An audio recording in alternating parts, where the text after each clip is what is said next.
Here is the Foreign Affairs Minister releasing details on Canada's evacuation flights this morning. Let's listen. Good morning, everybody. Bon matin, tout le monde. As we continue to watch the horrors unfold, I want first to begin by saying that I extend my condolences to all of those who have lost loved ones following the terrorist attacks in Israel. The pain and suffering that we continue to bear witness to cannot be measured. Young lives have been cut short, families have been ripped apart, and it is absolutely heartbreaking. It is being felt in homes and communities across Canada. Le Canada condamne sans équivoque l'attaque terroriste du Hamas contre Israël. Nous soutenons Israël et son droit à se défendre conformément au droit international. Nous savons également que le Hamas n'est pas le peuple palestinien. We know that Hamas is not the Palestinian people. They do not represent their aspirations, and they have no other aim but to create chaos and loss. The violence needs to stop. Civilians and the innocent need to be released, and Israeli and Palestinian lives need to be protected. Attack by Hamas against Israel. We stand by Israel and its right to defend itself according to international law. We also know that Hamas is not the Palestinian people. It does not represent their aspiration and offers nothing more than more chaos, loss, and heartache.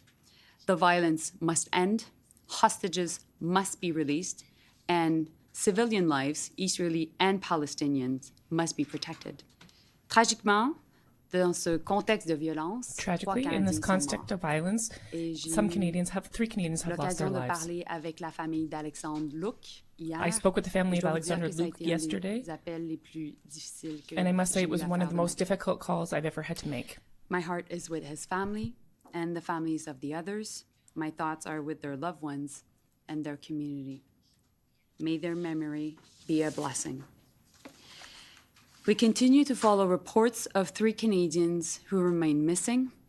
We're in contact with their families, providing support, and officials are in contact with local authorities to gather more information. I would like to now speak directly to Canadians who are currently in the region. You're scared.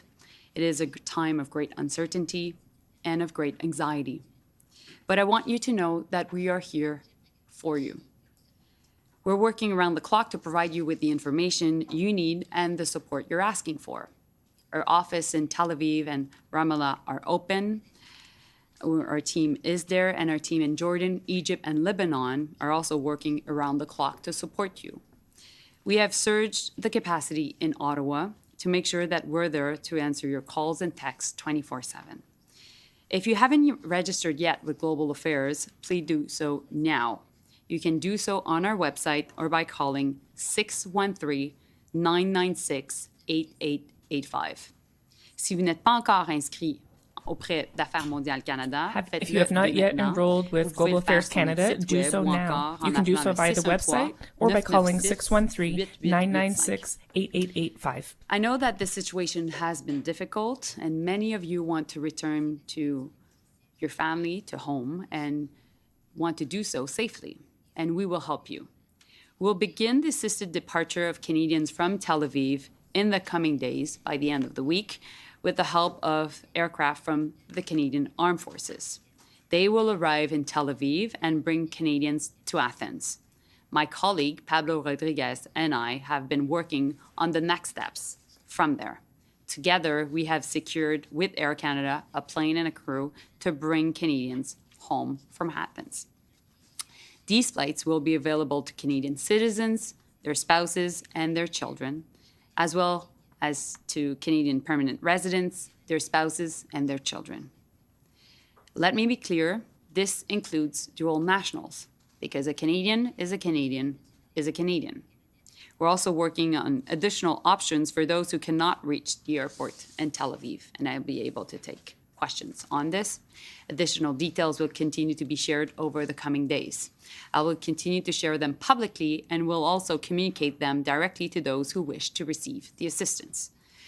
If you would like our help in leaving and have not registered yet with Global Affairs Canada, please do so now.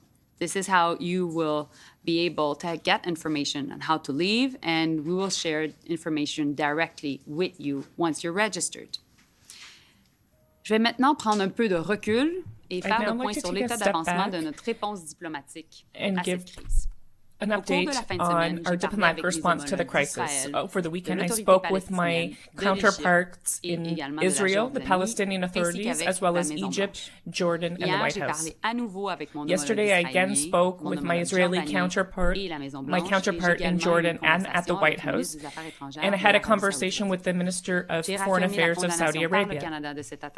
I reiterated Canada's condemnation of this attack by Hamas, and we will be working hard to ensure that the conflict does not extend to the rest of the region.